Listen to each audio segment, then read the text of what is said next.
A ver, el 3 de enero de 2026, ese día el mundo se despertó con una noticia que honestamente parecía sacada de una película de Hollywood. Pero no, no era ficción. Fue el día en que un presidente en funciones fue capturado en una operación militar relámpago. Y bueno, con eso el tablero geopolítico tal como lo conocíamos cambió para siempre. Tratemos de imaginar la escena. Son las 3 de la mañana en Caracas, todo en silencio. Y de repente, ¡pum!, el estruendo de explosiones y el rugido de aviones de combate volando bajísimo rompen la noche. La gente en las calles llena de pánico. La pregunta en el aire es una sola. ¿Qué está pasando? Y entonces la respuesta llegó. ¿Y de dónde?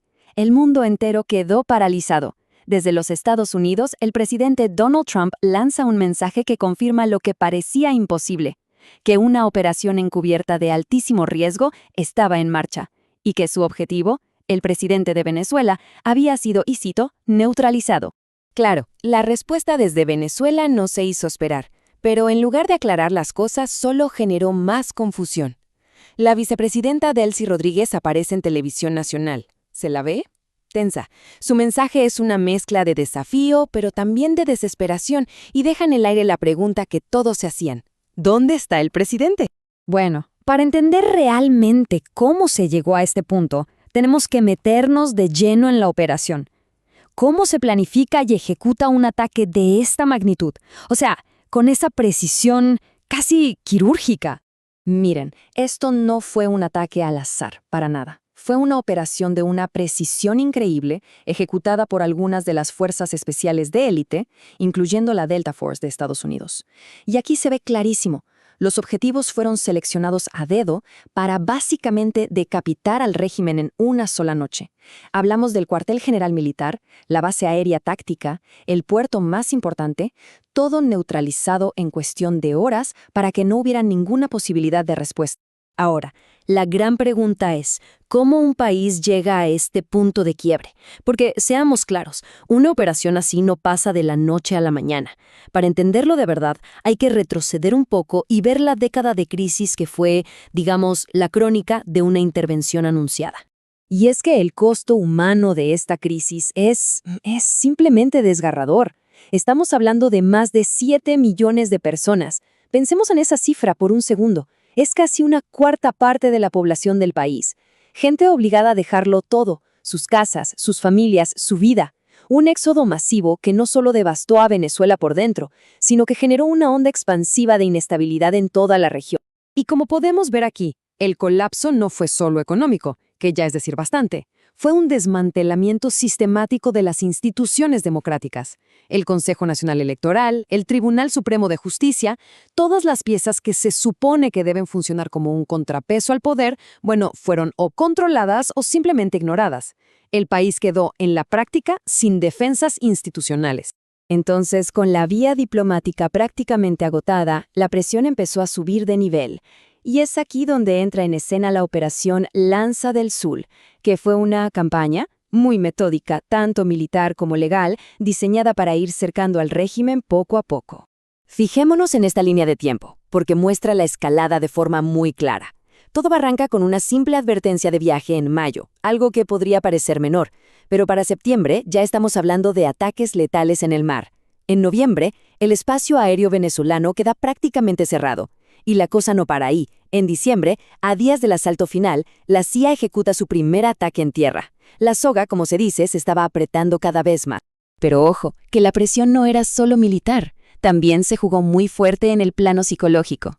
Estados Unidos fue subiendo la recompensa por información que llevara a la captura de Maduro hasta llegar a la cifra de $50 millones. Una locura.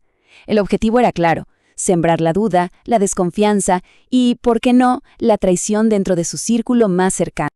Y aquí está la clave legal de todo el asunto, el punto que lo cambia todo. Para Washington, esto no era una guerra entre países en el sentido tradicional, no. Era una operación policial a gran escala. ¿Por qué? Porque había una acusación federal por narcoterrorismo. Esto significa que, a los ojos de la justicia estadounidense, Maduro no era un jefe de Estado, sino el líder fugitivo de una organización criminal.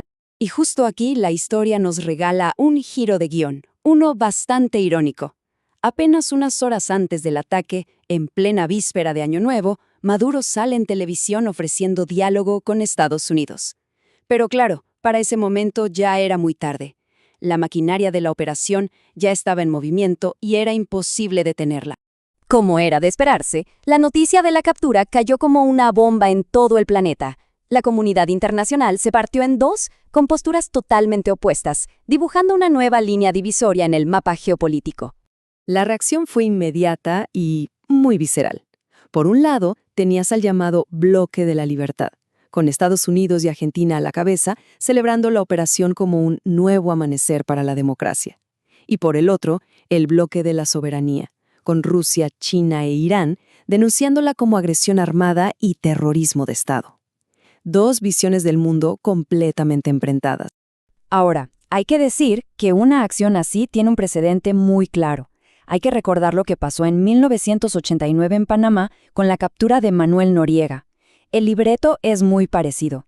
El mensaje que envía Estados Unidos es contundente. Si consideran que un líder es una amenaza para su seguridad y además hay una acusación judicial, la inmunidad de jefe de Estado no lo va a proteger. Pero claro, capturar a Maduro no significa el final de la crisis. Para nada. De hecho, esto es solo el comienzo de un capítulo completamente nuevo, uno lleno de incertidumbre y, la verdad, con riesgos enormes. Y los desafíos que quedan por delante son gigantescos. A ver, ¿quién va a gobernar Venezuela ahora? ¿Cómo va a ser el juicio de Maduro en Estados Unidos, donde enfrenta una sentencia mínima de 20 años? ¿Es posible reconstruir esa economía destrozada? Y quizás la pregunta más preocupante de todas, ¿se puede evitar que este termine en un conflicto interno, en una insurgencia? Al final, todo se reduce a una pregunta fundamental que queda flotando en el aire. ¿Estamos ante un acto de justicia o ante una violación de la soberanía de un país? La respuesta que se dé a esta pregunta no solo va a definir el futuro de Venezuela, sino que podría redefinir las reglas del juego para todo el mundo en las décadas que vienen.